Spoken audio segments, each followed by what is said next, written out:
تو ایک یہ بتا دیں کہ ایک تو دیکھیے اصل دین ہے جو اللہ کی طرف سے آیا ہے پورے عالم ہوں کے لیے، اور صحیح، ایک جو مولویوں نے خود بنایا ہے۔ تو اس بالکل میں بالکل اصل جو دین ہے اس کو جس نے اگر سرچ کرنا ہے تو وہ اصل دین کو کہاں پہ سرچ کرے؟ ایک تو میرا سوال یہ ہے آپ سے، جس نے اصل دین کو فالو کرنا ہے وہ کیا کرے؟ دوسرا بالکل میرے بھائی کچھ عقیدے کے حوالے سے 3-4 جی سر، سوال ہیں، تو پھر میں ابھی کر دوں یا پھر آپ سے بعد میں کروں؟ میں آپ کے پہلے سوال کا جواب دے دوں کہ آپ نے ایسے ٹو دا پوائنٹ سوال کیا نا کہ میں شیعوں کو یہ سمجھا سمجھا کر تک گیا ہوں، اور اکثریت شیعہ نے اسی بات پر ہماری تکفیر کر دی، ہماری مخالفت کر دی کہ اصل دین کہاں ہے؟ اصل دین تو قرآن ہے اور سنت ہے، اصل دین یہ ہے۔ جی علماء کی باتیں ان کی کوئی اہمیت نہیں ہے جو مولوی حضرات نے بنا دی ہیں۔ اگر یہ موافق ہے قرآن اور سنت کی تو صحیح ہے، اگر موافق نہیں ہے تو اس کی کوئی ویلیو ہی نہیں ہے، یہ بدعت ہے۔ اسی بات کو شیعہ حضرات نہیں سمجھ سکتے۔ شیعہ حضرات، شیعوں کا یہ عقیدہ ہو چکا ہے ان کی مولویوں کی بدبختی کی وجہ سے کہ اصل چیز تو علماء کے اقوال ہے۔ وہ کہتے ہیں قرآن اور سنت تو آپ سمجھ ہی نہیں سکتے جی، یہ تو سمجھ سے باہر چیز ہے۔ اور یہ ہمارے ساتھ یہ فریب، یہ دھوکہ شیعہ قوم کے ساتھ، کہ شیعہ قوم صرف برائے نام شیعہ ہے، حقیقت میں یہ اپنے علماء کی بدعات کو، ان کو قرآن سے زیادہ عزیز ہے، اہل بیت علیہ السلام کے احکام سے زیادہ، اہل بیت علیہ السلام کے احکام ان کو پتہ ہی نہیں ہے جی۔ ان کے علماء ان کے اصلی نبی ہیں، ان کے علماء ان کے اصلی امام ہیں۔ حقیقت میں تو یہ ہے۔ جی قرآن کریم اللہ تعالیٰ کا کلام ہے، اللہ تعالیٰ نے نبی صلی اللہ علیہ وسلم کو معصوم حجت بنا کر بھیجا ہے کہ ان کا ما آتاکم الرسول فخذوه وما نہاکم عنہ فانتہوا، جو بھی وہ حکم دیتے ہیں تم اس کو قبول کرو، اور جو بھی اس سے منع کریں تم فوراً باز آ جاؤ۔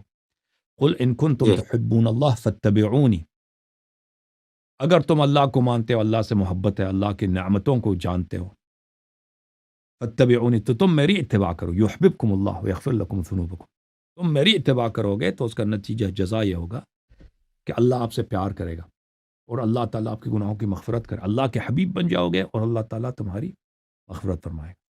تو قرآن ہے اور سنت نبی صلی اللہ علیہ وسلم، اور نبی صلی اللہ علیہ وسلم نے متواتر احادیث میں فرمایا کہ میں تمہارے درمیان چھوڑ کے جا رہا ہوں کہ اگر اس کی اتباع کرو، اور یہ شیعوں کو یہ پسند نہیں ہے جی، شیعہ اسی کے مخالف ہیں، شیعہ حدیث غدیر کے مخالف بن گئے کہ کہتے ہیں اصلی مولا تو تمہارا مولا علی علیہ السلام ہے، کہتے ہیں نہیں جی، سیستانی ہے، بلوچستانی ہے، خامنئی ہے، علماء کے اقوال حجت ہے۔ رسول صلی اللہ علیہ وسلم نے فرمایا تمہارے درمیان دو چیزیں چھوڑ کے جا رہا ہوں کہ اگر تم ان کی اتباع کرتے رہو گے تو کبھی ہرگز گمراہ نہ ہو جاؤ گے، قرآن اور اہل بیت طاہرین علیہ السلام، اور اہل بیت طاہرین علیہ السلام کا قول فعل رسول صلی اللہ علیہ وآلہ وسلم نے حجت بنایا، قرآن نے حجت بنایا، فرمایا کہ یا ایھا الذین آمنوا اتقوا اللہ وکونوا مع الصادقین۔ اچھا، جب یہ پتہ چلا تو میرے محترم ناظرین، اصل دین کہاں سے ملے گا؟ اصل دین کلام اللہ میں ہے، اور کلام اللہ میں بعض آیات محکم ہے، بہت سارے آیات متشابہ ہیں، تو ان کی متشابہ کی تفسیر رسول صلی اللہ علیہ وآلہ وسلم کریں گے، اہل بیت طاہرین علیہ السلام کریں گے، اور قرآن مجید کے بعد رسول صلی اللہ علیہ وآلہ وسلم کا قول و فعل اور اہل بیت طاہرین علیہ السلام کا قول و فعل۔ اسلام یہ ہے، اس کے علاوہ اسلام کسی چیز کا نام نہیں ہے۔ اصلی اسلام یہاں پہ ملے گا، باہر جو کچھ اس کے علاوہ جو کچھ ملے گا وہ نقلی ہے، وہ بدعت ہے۔ جی سر۔ ہم۔ لیکن حدیث بھی تو پھر کچھ ایسی بنا لی ہے نا؟ جی، امام جب حدیث کی بات ہے تو اصلی حدیث کی بات کر رہا ہے نا، اصلی حدیث کی، وہ حدیث جو غیر معتبر ہے وہ تو غیر معتبر ہے، اس پہ تو بھروسہ نہیں ہے، یا جو موضوع حدیث ہے، جھوٹی حدیث ہے، وہ تو فراڈ ہے، جی نقلی ہے۔ صحیح۔ جی سر، مزید سوالات کر رہے تھے آپ؟ جی وہ دوسرا میں نے یہ پوچھنا تھا کہ دیکھیے ہمارا تو عقیدہ ہے مسلمانوں کا سب کا کہ تمام انبیاء میں سب سے افضل جو ہیں محمد صلی اللہ علیہ وسلم ہیں، جی سر۔ اور محمد صلی اللہ علیہ وسلم کے بعد جو ہے انسانوں میں جو سب سے افضل ہے وہ مولا علی ہیں۔ جی یہاں پہ حکومتوں کی میں بات نہیں کروں گا کہ خلیفہ اول کون بنے، کس طرح بنے، یا جی سر۔ دوم یا سوم، ان کی میں بات نہیں کروں گا، پہلے ان پہ بات کافی ہو چکی ہے کہ کس طرح۔ باقی ایک جو حدیث بہت جگہ پڑھی جاتی ہے اور اس کا ترجمہ بھی مختلف جگہ پہ مختلف موجود ہے، من کن تم مولا جو ہے آگا علی المولا، تو اس جی کا کہیں پہ جو سنی علماء ہیں ترجمہ کرتے ہیں کہ اس میں مولا سے مراد دوست کا ہے، ہم، کہ جس کا میں دوست ہوں تو اس کا جو ہے علی دوست ہے۔ یا۔ اس کو تھوڑا واضح کر دیں آپ، تو باقی دیکھیں میں یہ جو کہا جاتا ہے نا کہ دوست کے معنوں میں، اور اس کے لیے قرینہ کیا دیا جاتا ہے کہ صحابہ میں چپقلش تھی، ناراضگی پیدا ہوئی تھی، تو رسول صلی اللہ علیہ وسلم نے آشتی دینے کی کوشش کی، تو یہ سب جھوٹ ہے، ٹھیک ہے نا؟ یہ کوئی بھی حدیث جی ولو ضعیف بھی نہیں ہے، سن رہے ہیں نا بھائی؟ دیکھیں جی جی میں سن ضعیف حدیث بھی کوئی نہیں ہے کہ رسول صلی اللہ علیہ وآلہ وسلم خود یہ کہہ دیں، یا کوئی صحابی کہہ دے، یا کوئی تابعی کہہ دے۔ یہاں پر اس لیے رسول صلی اللہ علیہ وسلم نے یہاں پہ کہا تھا کہ کوئی صحابہ نے آپس میں وہ ناراض ہو گئے تھے امام علی علیہ السلام سے، اور ان کو آشتی دینے کی کوشش کی، اور وہاں پہ اس طرح کی تو کوئی نقطۂ نظر نہیں ہے، اور پھر یہ بھی کوئی روایت نہیں ہے کہ وہاں پہ واقعاً کوئی ناراضگی تھی، یہ بھی کوئی حدیث نہیں۔ ناراضگی تھی جی ہاں یمن کے سفر میں، لیکن وہ 8 ہجری کا واقعہ ہے، وہ 2 سال پہلے والا واقعہ ہے کہ یمن پہ امیر المؤمنین علیہ السلام گئے تھے، خالد بن ولید اور یہ لوگ بھی تھے، تو انہوں نے کوشش کی تھی رسول صلی اللہ، اور وہ مدینے کی بات ہے، مدینے میں مسجد کی بات ہے، وہاں پہ شکایت لگانے کی کوشش کی تھی، چغلی لگانے کی کوشش کی تھی کہ علی علیہ السلام نے مال غنیمت میں بیجا دخل اندازی کیا، جی تو رسول صلی اللہ علیہ وآلہ وسلم نے اس وقت بھی ان کو ڈانٹا تھا، ما تريدون من علی ما تريدون من علی ما تريدون من علی، علی ولی کل مؤمن من بعدی، علی علیہ السلام میرے بعد سب مؤمنین کا ولی ہے، وہ بھی جو ہے وہ بھی امامت کے معنوں میں، وہ حدیث بھی امامت کے معنوں میں، لیکن وہ حدیث غدیر نہیں ہے، یعنی جہاں پر ناراضگی کی بات ہے وہ کہاں کی بات ہے، وہ 2 سال 3 سال پہلے کی بات، ان دونوں واقعات کو ایک بنا کر پیش کرتے ہیں فراڈ کے ذریعے یہ آپ کے مولوی حضرات، اور ایک جی دوسرا واقعہ ناراضگی کا یہ تھا کہ امیر المؤمنین علیہ السلام، یہ سنہ 10 ہجری کا واقعہ ہے، حج پہ آئے تھے تو یمن سے لے کے آئے تھے، تو یمن سے جب آئے تھے تو وہاں پر یمن سے مال غنائم لے کے آئے تھے، سیدھا مکہ آئے تھے، رسول صلی اللہ علیہ وسلم بھی مدینے سے مکہ آئے تھے حج بجانا ہے، وہ واحد حج ہے پیغمبر کی، تو امیر جی المؤمنین علیہ السلام نے مال جو ہے، جو ہدایات تھے رسول صلی اللہ علیہ وسلم کے جو مال تھی، انہوں نے مکے سے باہر چھوڑ دیا تھا اپنے لشکر والوں کے ساتھ، خود آئے تھے، جلدی آئے تھے رسول صلی اللہ علیہ وسلم سے ملنے کے لیے، تو جب وہ واپس گئے تو انہوں نے دیکھا کہ لشکر والوں نے اس میں سے خیانت کی، انہوں نے صندوقیں کھول دیا اور اس میں قمیضیں وغیرہ خود پہن دیے کہ بھئی آپس میں تقسیم کیا، تو امیر المؤمنین علیہ السلام نے کہا یہ غلط ہے، اس کو واپس کر دو، واپس صندوقوں میں ڈال دی، تو صحابہ میں اس سے ناراضگی پیدا ہوگی، تو انہوں نے شکایت کی، تو اسی وقت رسول صلی اللہ علیہ وسلم نے مکے میں اسی وقت انہوں نے خطبہ دیا اور فرمایا تھا کہ بلے کہ امیر المؤمنین علیہ الصلوۃ والسلام کی شکایت نہ کرو، فإنه خشن فی ذات اللہ، کیونکہ وہ اللہ کی رضا کی خاطر سختی کرتے ہیں کہ آپ لوگوں کو حق نہیں تھا کہ یہ مال غنیمت آپ چوری کر لیں خود پہن، اور اس کے الفاظ بھی حدیث غدیر کے نہیں ہیں، حدیث غدیر تو اس کے 2 ہفتوں کے بعد پیش آیا نا، اس کے جی کئی دن بعد پیش آئے تھے، اور اس میں حدیث غدیر میں کوئی ایسی بات نہیں تھی کہ وہاں پہ کوئی ناراضگی تھی، کوئی تھی جو دوستی کے لیے جو بات کہی جاتی ہے، اس کا مطلب دوستی ہے، اس کا قرینہ اس کے لیے جو بتایا جاتا ہے سب قرائن اس کے جھوٹ ہے، فراڈ ہے، اور اس کے لیے کوئی ضعیف بھی حدیث نہیں ہے کہ اس کا قرینہ بنایا جائے۔ اچھا، جو اصل واقعہ ہے وہ قرینہ بڑا واضح ہے کہ رسول صلی اللہ علیہ وسلم نے اپنی موت کی خبر دی ہے،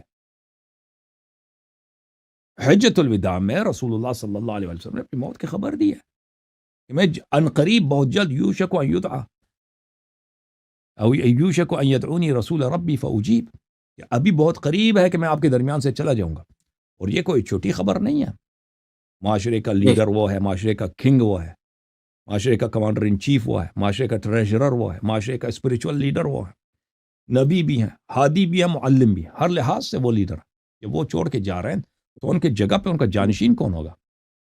سن رہے نا میرے بھائی؟ جی اتنا جی میں سن واضح رہا ہوں۔ قرینہ، اور غدیر خم میں پھر بھی انہوں نے کہا کہ میں اب دنیا سے جانے والا ہوں، تو واضح بات ہے کہ وہ دنیا سے جا رہے ہیں تو ان کا جانشین کون ہوگا، تو جانشینی کا ایسے واضح الفاظ میں بیان کریں تاکہ کسی کے ذہن میں کوئی شک نہ رہے، تو انہوں نے غدیر قوم میں حدیث ثقلین کا بھی ذکر فرمایا، اور پھر مولا علی علیہ السلام کا ہاتھ بلند کر کے فرمایا کہ میں تمہارے درمیان 2 چیزیں چھوڑ کے جا رہا ہوں کہ اگر ان کی اتباع کرو کبھی گمراہ نہ ہو جائے، قرآن اور میرے اہل بیت علیہ السلام، من کن، تو پھر فرمایا مولا فہد علی علیہ السلام مولا. یہ بہت واضح ہے کہ وہ اپنے بعد امامت اور لیڈرشپ کی تعین کر رہے ہیں. جو قرینہ یہ لوگ بتا رہے ہیں وہ جھوٹ، سب قرائن جھوٹ ہے، ان کا فراڈ ہے. سمجھ میں آ رہی نا بات آپ کو؟ یہ قرینہ حدیث ثقلین خود بہترین قرینہ ہے کہ رسول صلی اللہ علیہ وسلم نے امر کی اتباع اہل بیت علیہ السلام. میرے بعد اگر اہل بیت کے اتباع کرو گے کبھی گمراہ نہ ہو جاؤ گے. اہل بیت کون ہے؟ ہاتھ لے کر بولا میرے اہل بیت کے اتباع کرو. اہل بیت علیہ السلام ازواج کی تو کسی نے اتباع کرنی نہیں ہے، ٹھیک ہے نا. ازواج اہل بیت میں مان بھی لے تو وہ تو پیغمبر تو نہیں کہہ سکتے کہ تم میرے بعد میری بیویوں کو تم نے اتباع، وہ تو کہنے والی بات ہی نہیں. حسن حسین علیہ السلام وہ بچے ہیں، چھوٹے ہیں، اور انہوں نے کبھی بھی امیر المومنین علیہ السلام کے مقابلے میں ادعا امامت تو کی نہیں ہے. فاطمہ الزہرا سلام اللہ وہ تو خاتون خانہ ہے، ان کو انہوں نے تو نہ جنگوں میں شرکت کرنے والی عورت ہیں اور نہ وہ ایسی خاتون ہے کو آ کے معاشرے پہ جا کے وہاں پہ حکومت کرنے کی انہوں نے کبھی کوشش کی. تو واضح بات ہے، حدیث ثقلین کا واضح مثال ہاتھ میں لے کر جب کہہ رہے ہیں کہ میں تمہارے درمیان چھوڑ کے جا رہا ہوں کہ اگر اس کی اتباع کرو گے کبھی گمراہ نہ ہو جاؤ گے. میرے قرآن اور میرے اہل بیت من کنت مولا فہذا علی علیہ السلام مولا. تو یہ واضح بات ہے. پھر انہوں نے اپنی موت کی خبر دی ہے، ٹھیک ہے نا. تو یہ کوئی بہت ہی پاگل ہو سکتا ہے اتنی واضح قرائن کو نہ سمجھ لے کہ یہاں پہ من کنت مولا کا کیا مطلب ہے کہ رسول صلی اللہ علیہ وسلم ایسے الفاظ کا انتخاب کرتے ہیں کہ آپ کو غلام بنا رہے ہیں. پوری امت کو واضح الفاظ میں کہ آپ لوگ غلام ہو. نہ صرف طاعت ان پہ واجب ہے، ایسی طاعت واجب ہے جیسے عبد کو، غلام کو، کنیز کو اپنے آقا کے سامنے طاعت کرنے کی وہ وجوب ہے. ایسے الفاظ کا استعمال کیا رسول اللہ صلی اللہ علیہ وسلم. جی سر. جی، تو یہی وجہ تھی وصال کے وقت بھی حضور صلی اللہ علیہ وسلم نے کوئی کاغذ قلم مانگا تھا اور وہ پھر حضرت عمر نے منع فرما دیا اس کے لیے. بالکل یہی ہے، بالکل رسول صلی اللہ علیہ وسلم وصیت کرنا چاہتے تھے. اس کا میرا مناظرہ ہوا تھا نا مولوی عبد الحلیم صاحب نے، دیکھا حدیث قرطاس جی میں نے تھوڑا دیکھا، پورا میں نے نہیں دیکھا. پورا دیکھ اس میں بڑی تفصیل ہے. بالکل عمر صاحب نے خود بھی آپ بعد میں انہوں نے اعتراف کیا. مدائنی صاحب نے روایت کی ہے، عمر نے کہا تھا عبداللہ بن عباس کو کہ رسول صلی اللہ علیہ وسلم آخری لمحے پر ان کے نام پہ وصیت لکھنا چاہتے تھے، علی علیہ السلام کے نام پر، میں نے نہیں ہونے دیا. اس کا اپنا اعتراف بھی موجود ہے آپ ہی لوگوں کے کتب میں. صحیح. تو یہ پھر شیعہ حضرات آپ کے خلاف کیوں ہے؟ آپ تو شیعہ وہ مذہب شیعہ کو حضرات اس بہت لیے زیادہ نہیں ہے میرے خلاف کہ میں کوئی قرآن و سنت کے خلاف بات کروں نا، ان کے علماء کی بدعت کے خلاف بات کرتا ہوں نا. شیعہ مذہب ایسا ہو چکا ہے ان کی علماء کی بدبختی کی وجہ سے، ایسے بدعات کا ایک مجموعہ بن چکا ہے. دیکھیں میں تو ویلکم کرتا ہوں کہ شیعہ مولوی آ کے مجھ پہ اعتراض کریں، ٹھیک ہے نا. وہ اعتراض وہ سامنے کوئی نہیں آتا کیونکہ ان کو اکثر نہ قرآن پڑھنا آتا ہے نہ حدیث پڑھنا آتا ہے. اکثر ان کے 95% نا ذاکر اور جو عالم دین ہے، نہ ان کو قرآن پڑھنا آتا ہے نہ حدیث پڑھنا آتا ہے. جو 5% ان کو قرآن حدیث پڑھنا آتا ہے ان کو پتہ ہے کہ میں صحیح کہہ رہا ہوں، اور وہ کھل کے سامنے نہیں آ سکتے کہ کہہ دیں اللہ یاری صحیح کہہ رہا ہے، ٹھیک ہے نا. تو وہ بیچارے وہ پیچھے بیٹھے ہیں، اگر وہ کہہ دیں تو ان کی بھی حالت میری جیسے ہو جائے گی مخالف. تو یہ شیعوں کی جو ہے نا، شیعوں میں ایک چیز ہے مرجعیت، ایک پیری مریدی جیسا سسٹم ہے. جی کہ بالکل مرجع جو ہے نا، کا جو بڑا پیر ہے، ان کو شیعہ جہاں پہ بھی امریکہ میں ہوں، جیسے آغا خانی ہے نا، آغا خان کا جو گرفت ہے اسماعیلیہ پر آپ کو پتہ ہے. جی آغا خانی ہر لحاظ سے جو ہے آغا خان کے وہ اس کے چنگل میں ہے. آغا خان جو مرضی کہ اس کو مخالفت کون کر سکتا ہے، ان کا امام ہے. اسی طرح شیعہ قوم میں ان کے جو پیر ہے اس کو مرجع بولتے ہیں یہ لوگ. ان کا پورے ان کے ہر لحاظ سے ان کا کنٹرول میں ہے. یہ کس طرح شیعہ کس طرح سوچیں اس کے کنٹرول میں. شیعہ بچے کن کتابوں کو پڑھیں گے وہ بتائے گا. شیعہ مثلا مساجد میں کون سے لوگ مجلس پڑھ سکتے ہیں، کون تقریر کر سکتا ہے، وہاں سے وہ ہدایت ملے گی. شیعوں کے خلاصہ ہر چیز وہاں سے کنٹرول ہوتی ہے نا، ان کے سینٹرل سسٹم سے. اور یہ جو پیر اور ان کا شیعوں کا سارا ڈونیشن ادھر جاتا ہے. یہ کروڑوں کے حساب سے پیسے ہیں، بے حساب پیسے ہیں، ٹھیک ہے نا. اور یہ جو ہے میں نے یہی غلطی کہ بھائی کہہ دی کہ سارا بدعت ہے. بھائی یہ پورا سسٹم ہی غلط ہے. نہ اللہ کا سسٹم ہے نہ رسول صلی اللہ علیہ وسلم کا سسٹم ہے. اور یہ ان کے پیر حضرات جو ہے، یہ مراجع، یہ شیعوں کو بہت ساری باتیں قرآن اور سنت کے خلاف بتاتے ہیں. تو اس کو یہ جی سب کو پتہ ہے، یعنی شیعہ علماء میں بہت ساروں کو یہ باتیں پتہ ہیں، بالخصوص جو سینئر ہے، لیکن کوئی مخالفت نہیں کر سکتا۔ اس کی وجہ کیا ہے؟ جیسے آغا خانیوں میں کوئی آغا خان کی مخالفت نہیں کر سکتا، جی کیونکہ اب مخالفت وہ سب کچھ ان کے ہاتھ میں نا، پیر صاحب کے ہاتھ میں، وہ تو تباہ کر دیں گے آپ کو۔ یعنی پھر آپ علماء جو ہیں، علماء کا گزارا کیسے ہوتا ہے؟ یا امام جماعت ہے، یا کوئی مجلس پڑھیں گے، یا آپ کہیں کسی مدرسے میں وہ ٹیچر ہے، تو اس کا رزق و روزی تو کاٹنا ان سے ایک اشارے کی بات ہے۔ اور شیعہ اتنے جی جی جاہل ہیں، شیعوں میں اتنی تبلیغوں اتنی جاہل ہو چکی ہے کہ وہ مرجے کے اشارے سے پہلے شیعہ خود اس کو کینچی سے کاٹ دیں گے، اس کی گوشت۔ تو اس طرح ہے، اس وجہ سے ہے۔ تو یہ شیعوں میں بہت یہ ایک مافیا ہے، شیعوں میں مرجعیت اور مرجعیت سسٹم ایک لعنت ہے، ایک بدعت ہے، اس پہ اللہ کی لعنت ہو۔ جو جی لیکن سب شیعہ اس کے پیروکار، اکثر شیعوں کو اس کو پتہ بھی نہیں ہوتا نا، جو پنجاب سائڈ کے دیہاتوں میں۔ لیکن شیعوں کے جو بڑے ادارے ہیں، وہ چاہے پنجاب میں ہو، چاہے ہندوستان میں ہو، چاہے دنیا کے کسی بھی علاقے میں ہو، یہ بالکل ان کے کنٹرول میں ہوتا ہے۔ اور آپ دیکھیں، وہ اللہ جانتا ہے، شیعہ مدارس میں، شیعہ حوزوں میں آپ اللہ اور رسول صلی اللہ علیہ وسلم پہ تنقید کریں، برداشت کر لیتے ہیں، کچھ نہیں ہو، کچھ بھی نہیں ہے۔ مساجد میں نہیں، جو آپ کے پاکستان کے مساجد میں اللہ اور رسول کے خلاف بات کرنے نہیں دیتے عوام کے درمیان، لیکن حوزوں میں ہوتا ہے، حوزوں میں سب کچھ چلتا ہے، اللہ، رسول، قرآن، یہ سب آپ اس پہ نقد کر سکتے ہو۔ مراجع کے خلاف ایک کلمہ کسی کو جرأت نہیں ہے بولنے کی، کال اتار دیں گے آپ۔ تو ان کا اصلی رب جو ہے نا، اب عملاً اصلی رسول، اصلی امام شیعوں کا یہ مرجعیت بن چکا ہے۔ اور دیکھیں اب تو بہت سارے شیعوں کو پتہ چل گیا کہ یہ سب باتیں جھوٹ ہیں نا، وہ تو جاگ رہے ہیں، شیعہ قوم جاگ رہے ہیں الحمدللہ، ہمارے ساتھ بہت سارے شیعہ الحمدللہ۔ جی سر، اور مزید کوئی حکم؟